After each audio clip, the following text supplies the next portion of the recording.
Hi, this is Greg Mengel for Gamers Guide to Life, and I'm here with Paul Wedgewood, CEO of Splash Damage and the director of Brink, which is the much-anticipated game that Bethesda is publishing. And first of all, Paul, how are you? Yeah, good. Really good. That's good. Yeah. All right, well, we got a couple questions for you. The first one's a really broad one. Imagine our viewers are all aliens, and they've just landed from a different planet, and they see Brink, and they want to hear about it. What would you tell them, knowing nothing about anything? Well, you know, Brink, it's a shooter first and foremost. So you're looking down the barrel of a gun and shooting at other people. And I think that's kind of key to the game, because we need to make sure that we don't forget those basic roots. And as a visceral shooter, it's really important that it looks great, sounds great, feels good. But what Brink really does differently are probably two or three things. First of all, you know, it takes place in a world that players haven't seen before. It's an immense artificial floating city built at sea as part of a contemporary green vision, but now existing around 2045, it's lost contact with the rest of the Earth, and it's become the focus of an isolated and horrific conflict between competing social factions. As a player, you enter the game around now, and around then, and you choose whether you're going to fight as the Resistance or the Security, and depending on your choice, you have a very different experience with a different story, different cinematics. Now, irrespective of whether you choose to play the game offline and online, it's really no different. You can play single player, cooperatively or competitively.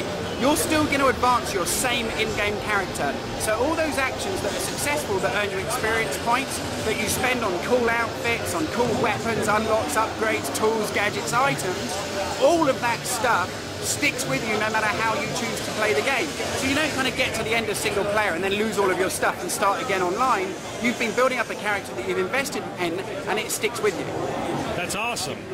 And, you know, with that respect, when you're talking about these two different campaigns that you can run for security or for resistance, you know, what do you think the main differences are? Either like, probably not in gameplay, but in story and narrative. I mean, you probably can't tell us too much, but what can you tell us? Well, you know, the big difference really is that when you're fighting for the Resistance, they represent the refugees.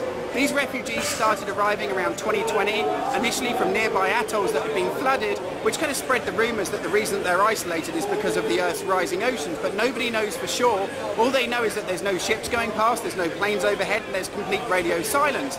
But they've been running low on resources for 20 years, and it's the refugees that are suffering most. So the Resistance, they're fighting for a fairer distribution of those resources for the refugees against what they consider to be an oppressive security force. Now, this security force represents the founders, but when you play for them, you don't see yourself as the bad guys. They think the Resistance are little more than terrorists, and that they're just trying to maintain law and order. And it's that kind of confusing and confounding view of war, of civil war, that I think we try and do in this game. We don't really pick one side and say they're the good guys or the bad guys. We tell the story from both perspectives, so you get to experience those two completely different views. That's good. And, you know, I mean, without speaking out of turn, it sounds like kind of a rarity for the FPS genre to have such stories. So that's good to hear. You know, got to tell us about Brink's smart system a little bit. You know, how does it enhance the game in an open or a limited sense? Well, you know, the idea behind SMART is really straightforward. SMART stands for smooth movement across random terrain.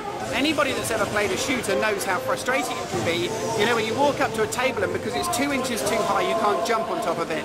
Or a wall, you know, it's only this high, but I can't climb over the top. And I can't slide under anything at all.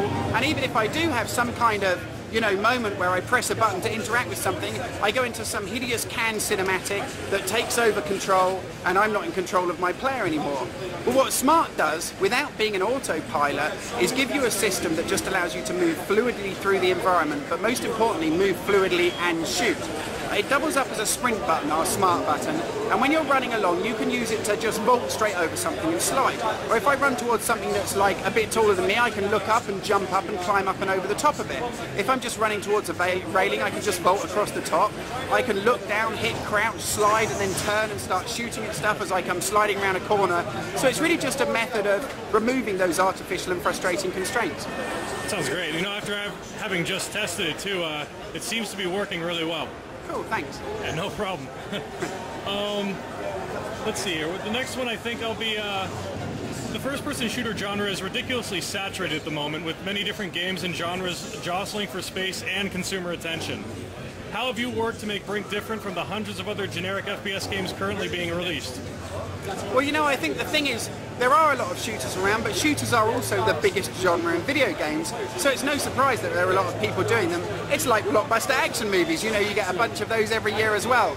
I think the great thing about Brink is that not only are we advancing the way that you control the game in such a way that when you go and play other shooters it actually feels frustrating because you can't do all of those cool moves, but also when you're playing through the game single player and you've invested all this time in a character, you know what, you can take that character online and play cooperatively with your friends, and when you've had enough time doing that, you can go online, you know, as an experienced player and start playing in full competitive matches against people, and all of this stuff that you're doing, your kind of character customization, weapon modification, buying cool abilities, just continuously rewards you with new things that are fun. So rather than just being a kind of 8-10 hour experience and then it's done, if you look at the very first game we ever made, Wolfenstein Enemy Territory, people are still playing it 7 years later, 500 million matches played online, 15 million downloads, and still in the top 3 most played multiplayer shooters. So I think if you go and play Brink, this is not something you're going to be playing for a few days, it's something you could play for months.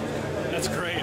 You know, speaking of the online play, since we're addressing it, many games promise a seamless online experience. It's a bold thing to say that you're going to have, just as Brink cites one. Many don't deliver on the promise. Is Brink's online experience truly seamless, or is there some menu surfing and login handling required? And if it is there, is it substantial? Well, you know, as we're showing today, when you were playing through the game yourself, in fact, as long as you're logged into PSN and as long as I'm on your friends list, you don't need to do anything at all. If you launch a game and you're playing and you've set the mode to friends and invite, if I come online, I can just connect. I'm just in there playing with you straight away. We don't have to form a party, we don't have to go into a lobby, we don't have to chat over VoIP to work out what map we're going to do or any of that stuff. I can just jump straight into your game in real time with my character fully upgraded and all of his abilities and everything. And you know what, if I come into there with really cool abilities and I play really hard, the AI is going to adapt and give me a tough time. It doesn't matter even if you're new. That's awesome. Well, that's it for the scheduled questions. I think that if I have one last thing to ask you, it would be this. I'm asking some people. If you could describe your game with one adjective, what would it be? Wow. Only one. Smooth.